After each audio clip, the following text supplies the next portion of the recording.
The door groaned like it resented your courage. Inside, the tavern breathed, smoke from tallow candles, steam from wet cloaks, the sour tang of ale gone wrong. This was no place of laughter and warmth, not really. A medieval tavern was a battlefield without swords, a court without judges, and a marketplace where information was often worth more than silver. In much of medieval England, taverns were everywhere. If a road existed, a tavern lurked nearby. Officially, they served food and drink. Unofficially, they served everything else. News, lies, stolen goods, illegal gambling, prostitution, and the quiet hiring of men who didn't ask questions. There were no menus. You drank what existed or you drank nothing. Ale was weak by design, often safer than water, but tavern ale varied wildly in quality. Some was nourishing. Some could rot your stomach for days. Complaining was unwise. The tavern keeper controlled the room, and his friends usually sat closest to the fire. You didn't sit where you wanted. You sat where you were allowed. Benches were communal, sticky with old spills. Privacy didn't exist.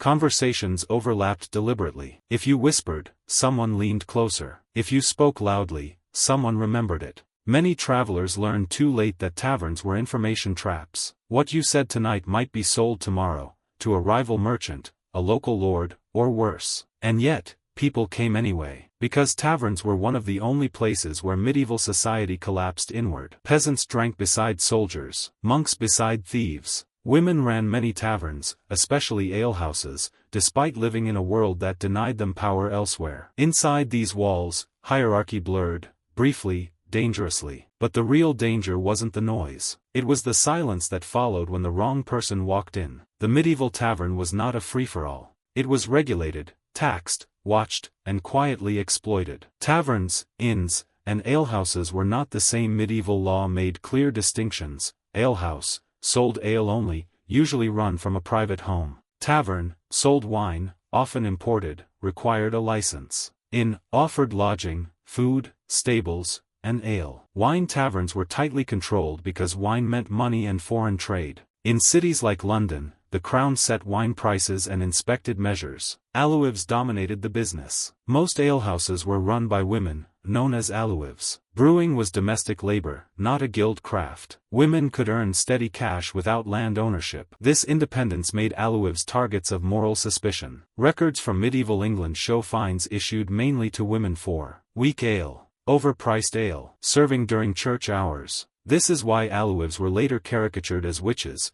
Pointy hats helped customers find them in a crowd. Taverns were legally required to spy. By the 14th century, tavern keepers were obligated by law to report political talk, rumors about the king or local lords, gatherings of strangers. Failure could mean fines, prison, or closure. Taverns became information filters for authorities. Crime loved taverns for practical reasons. Specific crimes tied to taverns. Hiring laborers for illegal work. Selling stolen goods fast, no questions. Dice and card gambling, often illegal. Prostitution disguised as serving. Court rolls show taverns named repeatedly as crime locations, not because they caused crime, but because they concentrated people, alcohol, and cash. Violence was expected, not exceptional. Tavern fights were so common that many towns banned weapons inside taverns. Tavern keepers were fined if fights escalated. Blood spilled indoors increased penalties. Knives, not swords, were the real danger, small, cheap, and deadly. And yet, despite all this control, taverns remained one of the few places where peasants, soldiers, clergy, and criminals overlapped, which made them dangerous and indispensable. Forget modern beer. Medieval tavern drinks were unstable, inconsistent, and sometimes dangerous. Ale was not beer ale in the Middle Ages, no hops. Before the late medieval period, brewed fresh every few days spoiled quickly. Low alcohol, 1 to 3%. Because hops preserve beer, unhopped ale turned sour fast. Taverns often sold it on the edge of spoilage. This wasn't fraud, it was reality. Water versus ale. People drank ale because surface water was frequently contaminated. Brewing boiled the liquid, killing pathogens. Weak ale was safer than wells near latrines. Even children drank ale daily. Taverns sold it by the quart, not by strength or quality. Wine was a class marker. Wine taverns catered to clergy merchants. Officials' wine was imported from regions tied to France and Gascony. Prices were fixed by law in cities like London. Watered wine was common. Detection was difficult. Punishment was severe if proven. Measurement fraud was routine. Standard cups rarely existed. Common tricks: thick-bottomed mugs, short measures, foam padding. Tavern inspections focused on volume, not quality. Most fines involved cheating customers, not poisoning them. Additives were dangerous. To improve flavor or strength, brewers sometimes added herbs, honey, chalk, to reduce sourness. Occasionally toxic plants. Chronic illness from tavern drinking appears in skeletal remains, especially in towns. Drunkenness was regulated. Public drunkenness penalties included fines, time in the stocks, tavern closure. Ironically, taverns were punished for serving drunk people, not the drunk themselves. Taverns encouraged repeated drinking. Why? Ale spoiled quickly. Unsold stock meant loss. Customers were pressured to drink fast. This created binge drinking patterns long before the term existed. And here's the key fact most people miss. Medieval taverns were not about pleasure. They were about survival, calories, and cash flow. The moment the ale loosened tongues, medieval taverns shifted function, becoming informal crime hubs where dice games ran openly despite bans, wagers were placed with coins, knives, or future labor, and debts regularly ended in violence because there was no legal protection for gambling losses, while tavern keepers tolerated it since gambling kept people drinking longer and spending faster in places like medieval England, where court records repeatedly list taverns as sites of illegal dice and card games. Prostitution thrived in taverns not because they advertised it, but because serving women, chambermaids, or companions, could plausibly remain unnamed, and authorities often ignored it unless it caused public disorder, making taverns safer than streets for sex work, especially near ports and garrisons. Criminal networks favored taverns because stolen goods could be sold quickly to travelers who would be gone by morning, and witnesses were unreliable due to alcohol, accents, or fear of retaliation. Hiring for illegal labor, smuggling runs, and even assassinations happened over shared jugs, with tavern benches serving as negotiation tables, while tavern keepers balanced between profit and survival by quietly cooperating with both criminals and officials. Violence was so routine that knife wounds appear far more often than sword injuries in tavern-related court cases, because blades were cheap, concealable, and legal to carry, and many taverns kept sand or sawdust on the floor specifically to soak up blood after fights. Despite church condemnations and civic crackdowns, authorities tolerated taverns because closing them entirely disrupted trade, travel, and tax revenue, turning these places into controlled chaos zones where vice was contained rather than eliminated.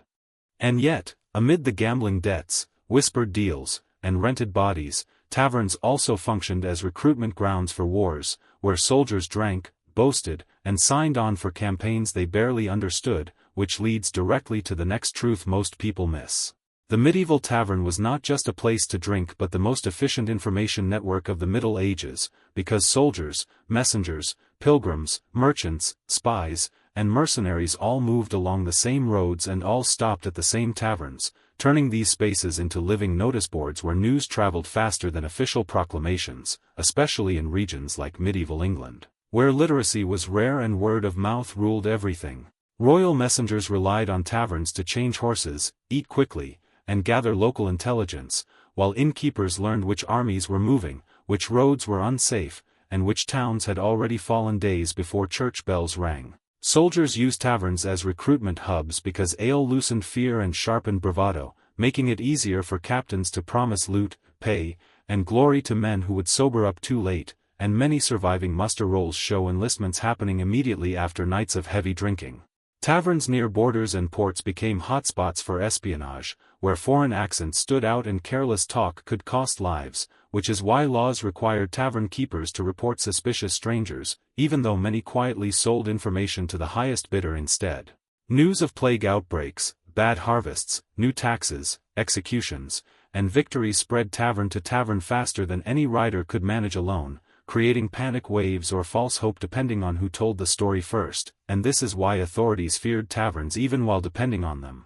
Religious authorities condemned taverns as dens of sin, yet clergy themselves drank there while traveling, overhearing confessions that were never meant for church ears, while outlaw bands used taverns as neutral ground to negotiate ransoms and protection payments. Taverns also acted as informal courts where disputes were settled with witnesses, oaths, or fists, because official justice was slow, expensive, and dangerous, making the tavern bench a place where reputation mattered more than law. During wartime, taverns became strategic assets, with armies deliberately controlling or destroying them to starve enemy intelligence networks, and records show commanders ordering taverns closed to prevent panic or desertion when rumors spread too quickly. The irony is that despite constant surveillance, fines, and moral panic, medieval governments never succeeded in controlling taverns fully, because doing so would have blinded them, silenced trade, and paralyzed travel. Taverns were messy, violent, dishonest, and essential, functioning as the nervous system of medieval society, and without them kingdoms quite literally could not function. Spending the night in a medieval tavern was often more dangerous than sleeping outdoors because inns rarely offered private rooms unless you were wealthy, forcing travelers to share large communal sleeping spaces where strangers, parasites, and disease mixed freely, especially along busy trade routes in medieval England, where court complaints describe theft, assault, and illness contracted overnight. Beds were not individual objects but shared wooden frames stuffed with straw or hay that was changed infrequently, creating ideal conditions for lice, fleas, and bedbugs, which were so common that medieval medical texts treated them as unavoidable facts of life rather than infestations. Travelers slept fully clothed, boots nearby, money sewn into garments, because theft during sleep was routine and rarely punished, while drunkenness provided convenient legal cover for violence or robbery. Ventilation was poor, windows were small or shuttered, and hearth smoke lingered, which combined with close quarters to spread respiratory illnesses rapidly, making taverns effective transmission points during outbreaks of influenza, dysentery, and later plague. Taverns also doubled as animal shelters in winter, with chickens, dogs, and sometimes pigs brought indoors, adding waste, fleas, and noise to already filthy conditions, while straw floors soaked up urine, spilled ale, vomit, and blood, rarely cleaned beyond being covered with fresh layers. Sanitation was minimal, with chamber pots shared or dumped nearby, and many taverns built latrines that drained into shallow pits, contaminating nearby wells and turning overnight stays into biological gambles. Despite this, inns were essential because roads were unsafe after dark, wolves and bandits were real threats, and traveling without shelter risked exposure or arrest for vagrancy, forcing people to choose between visible danger outside and invisible danger inside. Chroniclers note that seasoned travelers preferred sleeping near walls or exits, avoided fireplaces where fights broke out, and stayed sober enough to wake quickly, treating sleep as a tactical vulnerability rather than rest. Taverns near ports and fairs were worst of all, overcrowded beyond capacity during peak seasons, with people sleeping on tables, floors, or stables, accelerating the spread of disease across regions as infected travelers carried illness onward before symptoms appeared. Authorities attempted regulation by limiting guest numbers and enforcing cleaning, but enforcement was weak and profits mattered more, making taverns accidental engines of epidemic spread long before germ theory existed. Yet even knowing the risks, people returned, because medieval life offered few safe choices, and the tavern, filthy and dangerous as it was, still provided warmth, walls, and a chance, however slim, to see morning.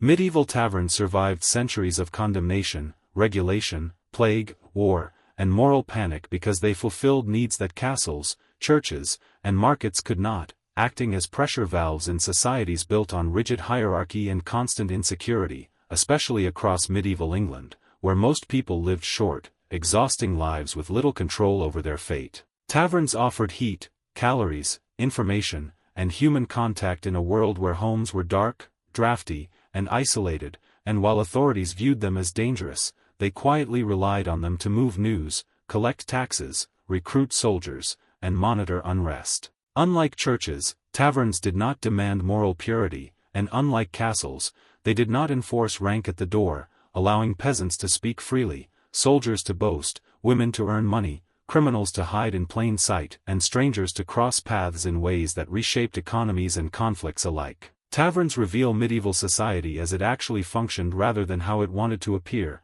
exposing a world driven less by chivalry and faith than by hunger, fear, rumor, and opportunity, where survival depended on adaptability more than virtue. Archaeological records and court rolls show that whenever authorities attempted to suppress taverns too aggressively, illegal drinking houses immediately replaced them, because demand never vanished, only visibility did, proving that taverns were not corruptions of medieval life but its honest reflection. They endured because they absorbed disorder that would otherwise spill into streets and fields, containing violence, vice, negotiation, and dissent within walls already written off as unsavory, effectively making them unofficial shock absorbers for medieval instability. Even during plague years, when taverns were blamed for spreading death, people returned as soon as closures lifted, not out of ignorance but necessity, because isolation was often deadlier than risk. In the end, taverns were not merely places where people drank, they were where medieval society spoke in its own voice, unfiltered by sermons or laws,